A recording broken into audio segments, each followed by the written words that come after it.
fam, so for those of you who are new to my channel, I do like making mental health oriented type videos along with fashion videos, but today is going to be more of a mental health type video. So for those of you who are unaware, back in 2019 my mom was diagnosed with early onset breast cancer, or DCIS. This is the second time my mom was diagnosed with cancer in her life, and she actually had Hodgkin's lymphoma back when she was 20 years old, so kind of way before I was born. But because this was her second time being diagnosed with cancer, and because she couldn't really have any more chemo or radiation in her body, she opted in for a double mastectomy of both breasts.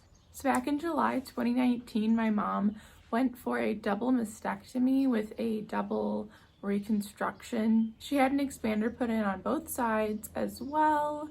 Again, this is just kind of my own experience and like a shared experience I had with the rest of my family when we were kind of just there supporting her throughout the whole thing.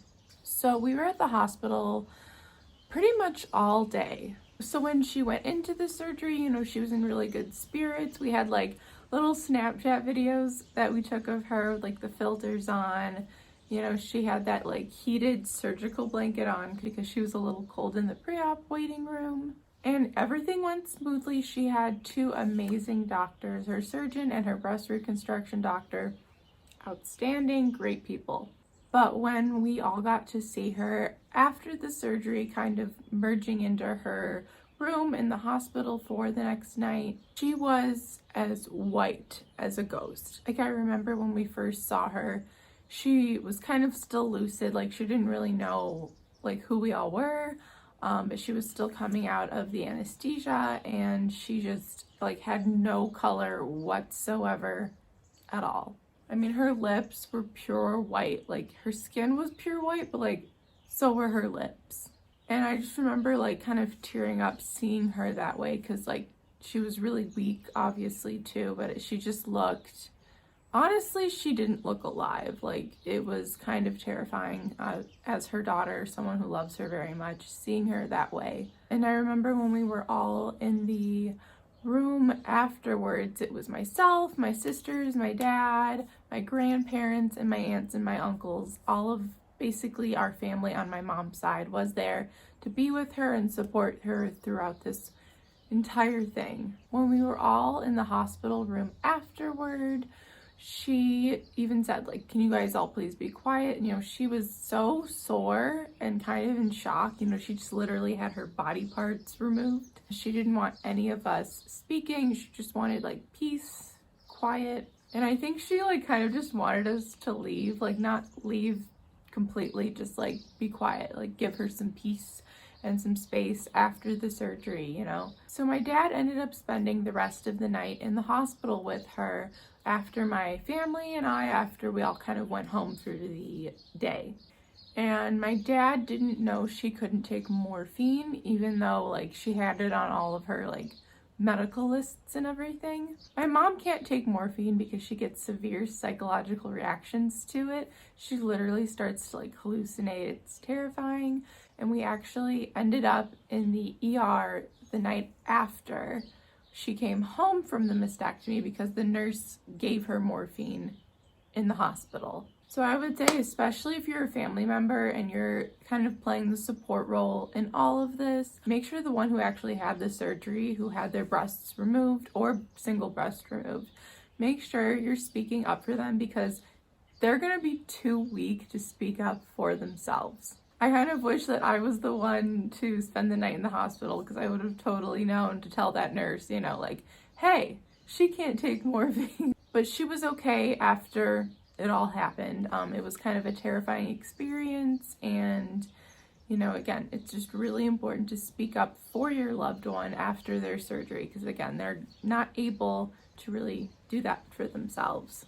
So after she came home From the mastectomy, she immediately went up to her bedroom. You know, we kind of had to like lift her up the stairs. She was so weak and had a lot of soreness. She still was coming off the anesthesia a little bit and the painkillers, but she eventually would feel a lot more pain. She was prescribed prescription painkillers. However, she hates taking medication, so she toughed out a lot of it. My mom has been through many painful things in her life, like physically painful things, so she has a really, really high pain tolerance. So I remember going to the bathroom with her. My dad helped her in, and I was kind of holding my dog back because my dog was just so involved with all of this.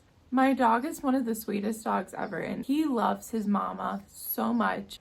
And when he saw her in that very weak state, I have never seen an animal look shocked before, and I have never seen a dog look so worried. Like, my dog literally, his tail went between his legs, his ears went back, and his face looked like he had seen like 800 ghosts. He was so concerned, so I was like literally just holding him there. The next few days that occurred after were very difficult because my mom was still getting used to her expanders in her chest. She would often wake up or not be able to fall asleep because she had this immense pressure on her chest and she felt like she couldn't breathe when she was lying down. So we ended up not really sleeping for like 3 days because she couldn't get comfortable. She couldn't lie down. We ended up switching from her bed, and then we'd like help her downstairs to the couch, and then she'd be like, I need to go up to my bed again.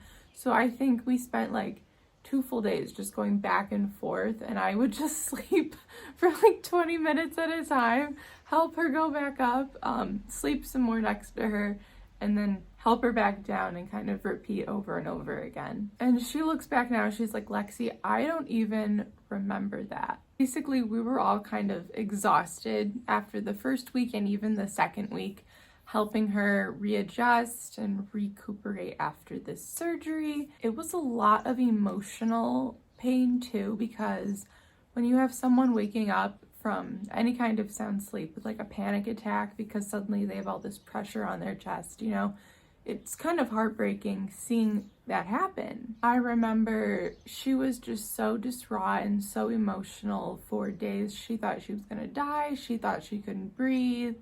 She just, you know, she was kind of in this really chaotic, dark state, but she couldn't help it. Like, she had just gone through this physical shock. Whenever someone is having a part of their body that's natural, that they've had their whole life removed, that's a huge surgery.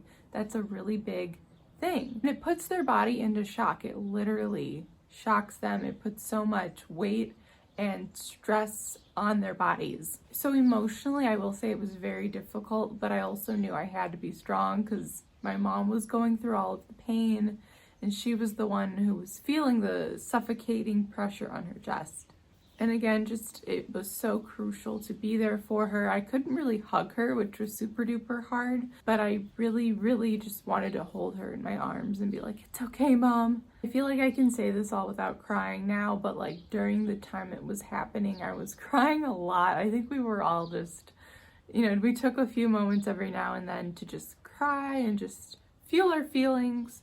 I remember I had to put a bathing suit on and literally wash her hair for her in the shower, because after someone gets their breast removed, like the tissue goes all up into your armpits and you actually can't lift your arms after the surgery. And I know a lot of the people who have their breasts removed eventually need to go to physical therapy to kind of regain their motion and flexibility within their shoulders and arms. So I would wash her hair. We'd all kind of like take turns washing her hair. And I remember the first day she was able to wash her own hair again, she was so happy because she could actually like get in there and scrub. We were all trying to be super duper gentle. We didn't really know like how much pressure we had to put on her head.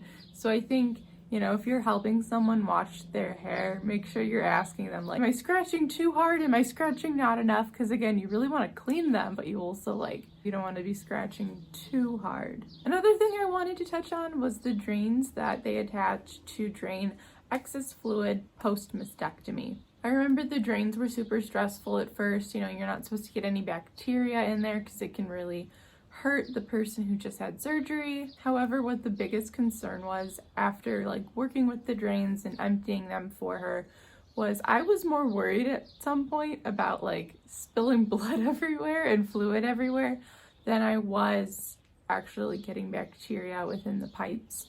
I think it's honestly easier to accidentally spill the drains than it is to like actually infect them. So it became less stressful, especially over the next few weeks. You know, we didn't have to do it as often. Right after the surgery, you have to do it quite a few times. I think a few times every few hours. But after a while, it was like once, twice, maybe 3 times a day, and it was getting less and less as the days went on. She had a really successful surgery though, and eventual reconstruction surgery. That went really well too. I remember the reconstruction surgery was like a piece of cake compared to the initial mastectomy. Anyway, I just kind of wanted to briefly touch on how to be a little bit more supportive to your loved one when they go through this type of surgery. It's also a big mental process for us, the family, and the support as well. Honestly, it's just a lifelong support as well, because sometimes the cancer doesn't go away, or sometimes they have had reconstruction, but I think once you've gone through that as either a survivor or a family member or someone who has chronic breast cancer, like if you have metastatic breast cancer, my heart goes out to you and all of your loved ones.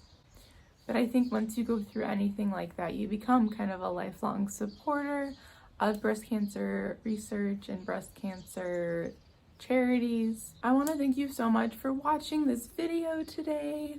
I really hope again that this gave you a little bit of insight as to what happens, kind of the emotional and physical processes you will all go through. Honestly, no one should have to go through this, but my heart goes out to you.